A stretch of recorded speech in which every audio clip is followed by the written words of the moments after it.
Hello, everybody. John Pollock and Jimmy Korderas coming at you as the WWE is presenting Money in the Bank this coming Sunday night in St. Louis, where Cowboy Bob Orton will be in the front row, Jimmy. Yeah, he won't be utilized in this whatsoever. He's just there as a spectator, not going to get involved. The biggest question is whether or not he will have a cast on.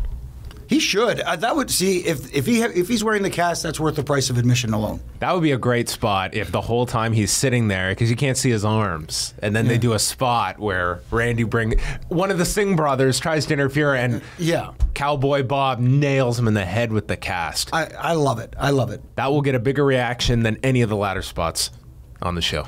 Well, quite possibly. Bold prediction right there. Well, we don't have a gigantic card to preview because we only have 5 matches announced as of now. I'm sure a few other matches will be added over the next couple of days, but also for the actual pay-per-view portion, I mean, you figure that both ladder matches are going to get a significant amount of time. The main event will as well. This is one of those shows that doesn't need a whole lot of volume of matches because you're going to get some lengthy ones, I feel. As well as the tag team match. I think the tag team match is going to get a lot of time, too. You got New Day versus the Uso brothers. Both teams I like. I like the Usos, of course, but the women's match is going to be the interesting one. We're going to get to that, too. I'm pretty sure, judging by Thursday.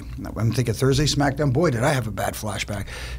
Thinking back to Tuesday SmackDown, the return of Zack Ryder. Will that play into maybe a little bit of a tag team match on a pre-show, something? Yeah, like you said, there's a lot of room for adding stuff anyways. Well, in the main event, it's Jinder Mahal against Randy Orton, where they are pushing the fact this is in Randy Orton's hometown. They're actually making this part of the story now, that he can't lose in his hometown. So they've established Cowboy Bob will be there watching. And to me, this match, I feel this is the opening for Rusev's return, and it's going to cost Randy the title. Oh, that's interesting. I didn't think of that. Obviously, the latest trend seems to be that superstars do not win in their hometown, and it almost seems like they're playing into that fact. I think it's too soon, actually, to take the title off of Jinder Mahal. I'm enjoying Jinder Mahal as champion. I like the fact that he doesn't wrestle a lot on television. As much as people want to see the champion on television, I like the fact that they're keeping it off TV. At least he's appearing, but he's not wrestling, which I like. And it kind of hides a little bit of his limitations as well. Yeah, I mean, Jinder Mahal to me is still a work in progress. He's been thrust into this, and I think in-ring for sure. Promos, I think he's fine, but I think many people had such low expectations for Jinder Mahal that now they're overvaluing what he's doing. To me, he's not lighting the world on fire yet, but I don't see them taking the title off him. I don't think at all this Sunday. Very early for that. And in the match like this, like you mentioned earlier, we have Cowboy Bob, which can play into a nice little spot. Probably something that'll be teased throughout the match, and you have the Singh brothers who can add a little bit of smoke and mirrors as well. They're two bump machines, those guys. So that'll get some heat, especially if Jinder comes and slaps Bob right before Orton's entrance or something. I mean, he's there for a reason, obviously, to be involved. Exactly. And you do have Randy Orton in the match, who is still probably the smoothest superstar out there, and can probably we'll get a decent match out of Jinder. Yes, and Cowboy Bob doesn't have to bleed, so that's a positive from his last run. Moving on to the ladder matches, we will start with the men's match, where it is AJ Styles, Shinsuke Nakamura, Baron Corbin, Dolph Ziggler, Sami Zayn, and Kevin Owens for the one briefcase. Is there one person that stands out that makes the most sense winning the briefcase? And did Shinsuke Nakamura climbing and grabbing the briefcase, giving you that visual, immediately eliminate his hopes for Sunday? Absolutely it did.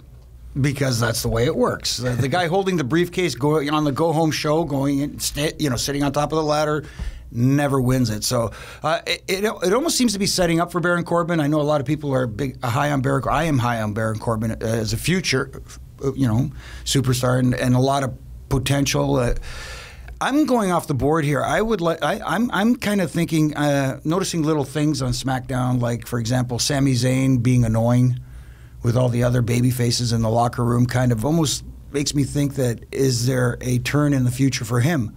And if that's the case, obviously the briefcase works best on a heel, in my opinion, to cash in at an impromptu time. Could you imagine the segments, the strategy sessions of Sami Zayn giving monologues on when is the best time to cash in? Exactly, it works out perfectly. So I'm going off the board in this one, and I'm predicting Sami Zayn, and then an eventual heel turn. Wow, To go back a year and tell me that, a year from now we'd be going in heel directions for Sami Zayn and Bayley. Mm-hmm. Wow. I don't know. For this one, I feel Baron Corbin is the safe pick in this one, though I feel that these matches are the ones where they are they're the most open to last-minute changes, to surprise people. They're not tied to any one specific direction that I feel they could switch it for the women, for the men, of wherever they're going. I think there's a few options here. I think the main thing with the men's one is there's so few guys in this that actually need this briefcase, that are going to be involved in your main event mix, that are going to be involved in big programs, that typically the briefcase goes to someone that's not quite there yet, and that's why I feel Baron Corbin is one where you can give it to him, and it's not a priority until 6 months down the road. Yeah, that's absolutely fair. I know I'm going to get a lot of heat for this one, but going back again to Talking Smack, since Shinsuke Nakamura was on Talking Smack, and they interviewed him, and one of the things that, of course, he lacks, and this is no secret, is his English is not quite there. So for that to me, in my opinion, is a big detriment, not to the hardcore fans who know his work and know how good he is and stuff like that. It's to that casual fan that you're trying to attract. And I know a lot of people say, well, screw the casual fan. No, you're trying to attract. These are the bigger audience you're trying to attract. And for him to connect with that audience, maybe don't have him in segments like that where the lack of English is so prominent. You know what I mean? Keep his verbal interactions to a minimum, so again, hiding weaknesses a little bit. I think that's a completely valid point. I never believe that every single character needs to be presented the exact same way, that they've got to come out and do the 15-minute monologue. I think everyone is different for that reason, and you can very much get over without having to do big promos. It involves creativity on the part of how you promote this character that was popular from the get-go. How do you transfer that and not lose any of that appeal by putting him into a foreign system, which he's in at the moment? And I think he's struggling. I think you can see that on SmackDown. Absolutely. And to draw an analogy, I know a lot of people, we're going back to the Roman Reigns thing again, where his biggest detriment was the fact that he couldn't cut a promo because the infamous tater tots and suffer and succotash and stuff like that. But since then, it's been a slow progression. Ever since then, Roman Reigns has not cut a long promo. Everything has been short, sweet, to the point, and that's playing to his strengths. And I think that's what they need to do in a different way with Shinsuke Nakamura. They need to keep his, like I said, his verbal interactions to a minimum, but make them impactful. I think the turning point was that night after WrestleMania and that reaction he got, just coming out and never said a word. Yep. And it was one of the best segments this year. If you remember, too, again, going back, the Triple H Undertaker, not a word spoken to set up the WrestleMania match. When Jericho returned that one time for how many weeks he came out and just smiled and waved. Yeah. It can be done. Yeah, I completely agree. I mean, you look at it, it is NXT. Asuka is someone they've presented tremendously well, and I feel that if they brought her up to the main roster, I don't feel there would be too much of the changes to her character that we've seen with a lot of the male stars that come up, that I think they do view in a bit of a different light. I mean, in the women's division, they don't have that person coming out and doing 15 minutes. They'll have the women talk. They're involved in segments, but I feel that these characters can get over, and I don't see the lack of English being prohibitive to getting over. It just requires creativity on your part and how best to present them. Yeah. So just to clarify, again, not knocking people who don't speak the English. I'm just saying that it needs to be presented. No, of course. No, because you know how it is. Read comments below. Jim is a racist. Hates foreigners. You know what I mean? No, the internet isn't like that at all, Jimmy. Oh, not at all. The women's match, we have 5 women in this one, with Natalya, Tamina, Carmella, Charlotte, and Becky Lynch. This is one that could go many different directions. I think Carmella is the one most are assuming. Do you agree, or do you see some other option here? No, I could see that. And again, going back to the heel holding the briefcase working best, and having James Ellsworth as her lackey, so to speak, it just pretty much writes itself, I think. I mean, you can go in the direction of Charlotte Flair. I mean, it makes sense for the first ever women's ladder match, very historic moment to have someone like Charlotte, capture that title. You can make a case for pretty much everybody in the match, but play on words. Yeah. Oh, yeah. Not bad. But yeah, I agree with you. I think it's best suited for Carmella, given how WWE likes to present the attempted cash-in, so to speak. Yeah, and I feel that there is some. Well, it's comedy, but there's some comedic value to this briefcase with James Ellsworth manning the briefcase at all times. As you also look at the two options, do you see, how long do you see these briefcases? Do you see an immediate cash-in? Do you see them the night of? Because there's a story that if Lana lucks in, there's a vulnerable champion here. Do you see that, or do you feel both come out of this event and... I feel one, you should probably cash in before the end of the summer. The other can be the long-term tease. Right. I think maybe the men's one is going to be the long-term tease. The women's one, it would be interesting to do it the same night, especially if Lana were to sneak one by Naomi. And her reaction has been interesting because it's been quite different from Eva Marie, because that's kind of like the direction almost you feel like they're going with Lana. It's like a reset of the Eva Marie character, the person who... I think that would have been Eva Marie. Yeah, pretty much. The person who can't wrestle but still gets nuclear heat, but for some reason they're not... she's not getting the heat that Eva Marie is getting, even getting cheering at some point. So it would be interesting. Does that mean, do you take a shot at her being a babyface? I don't know. There's also the idea that if Lana wins this title, she's presented as this beatable champion for everyone. And that night, you tease the cash-in. That could be Rusev's return. And you can't really have him lay out a woman, but no. But nonetheless, Ellsworth. You could at least have Rusev as kind of like the human shield for Lana. And that continues beyond this, where no one's going to cash in on Lana as long as she has the title, because Rusev is there. Interesting. If they're going to pair them back together or keep them separate. I feel it's very strong that Rusev's back on Sunday, whether it's for an Orton program, whether it's for this. I think the women's interaction is less of a chance to happen. Yeah. And going into the ladder match, I know there's a lot of people discussing, is this the right time for this type of match, and I'm one of these people who are like 6 of one, half a dozen of the other, and I know it's time for the women's division to evolve, but by the same token, I like, everybody says you can't reinvent the wheel, but you can always improve the wheel. You don't change it from being round. It's going to stay round. Just make it better. I look back, and you can speak better to this than I can, John. In Japan, the women's wrestling in Japan, I don't recall them doing too many of these types of matches. The women's matches in Japan, the wrestling speaks for itself. I think that should be first and foremost for the women in North America to establish themselves as in-ring competitors and equal to the men in that regard before they start going Hell in a Cell, TLC. Well, that's one thing, is that this women's match, they are definitely going to go out there with the intent of... they have the pressure on them that they've got to really set the bar here, being the first ladder match that they're doing. And with multiple women, and some with a lot less experience than others, this is a very risky match. It lends itself to injuries, to things just going awry, as you could speak to. I think there's definitely that concern. When you're talking about, let's be honest, someone like Carmella being in a ladder match. Right. Tamina is someone that, she's been on the roster for a while.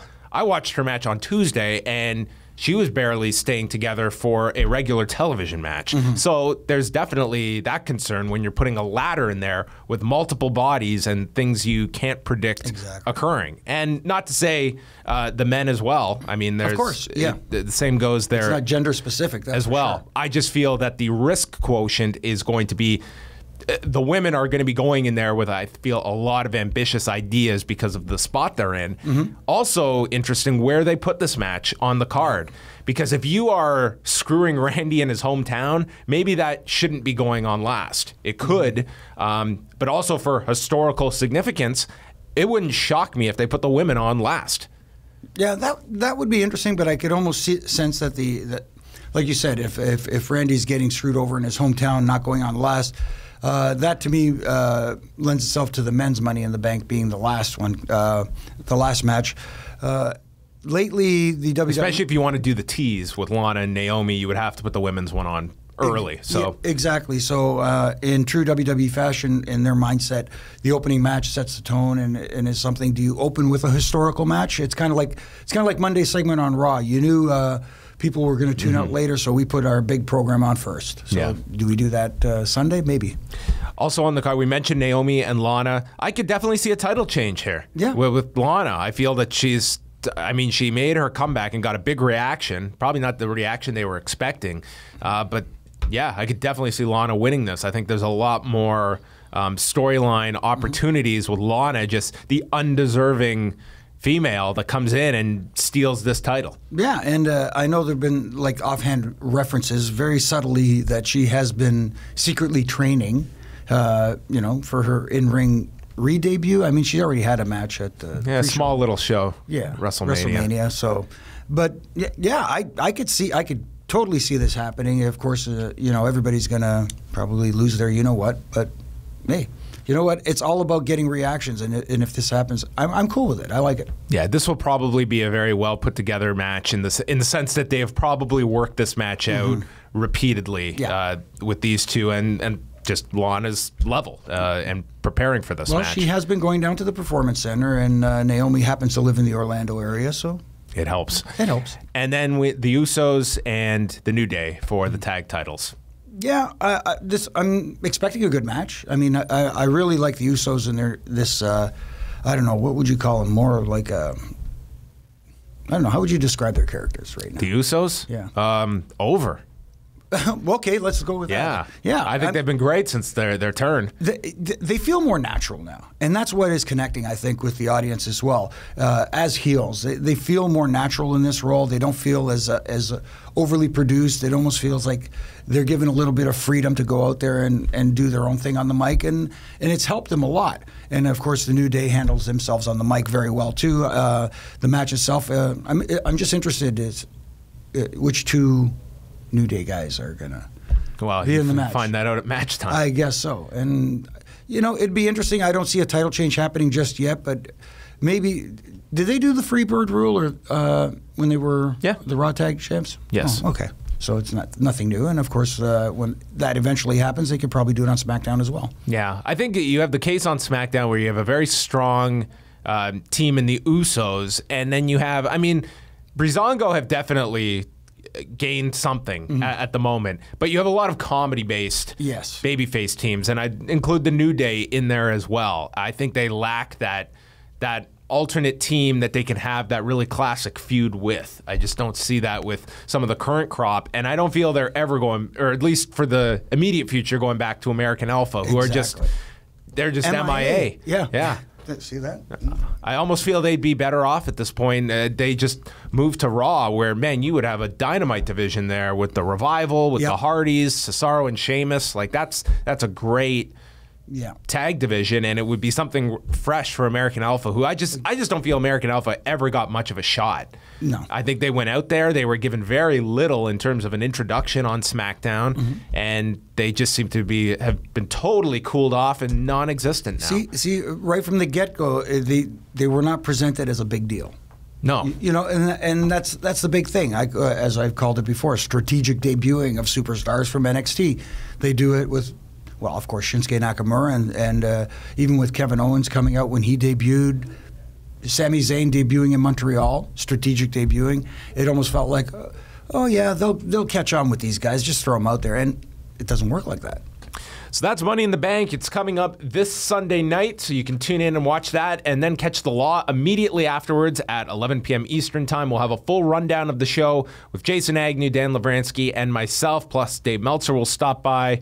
Your calls, lots of fun, and you can listen live at liveaudiowrestling.com. You can follow him at Jimmy Korderas, at Law Radio, and we will speak with you next week going through Money in the Bank.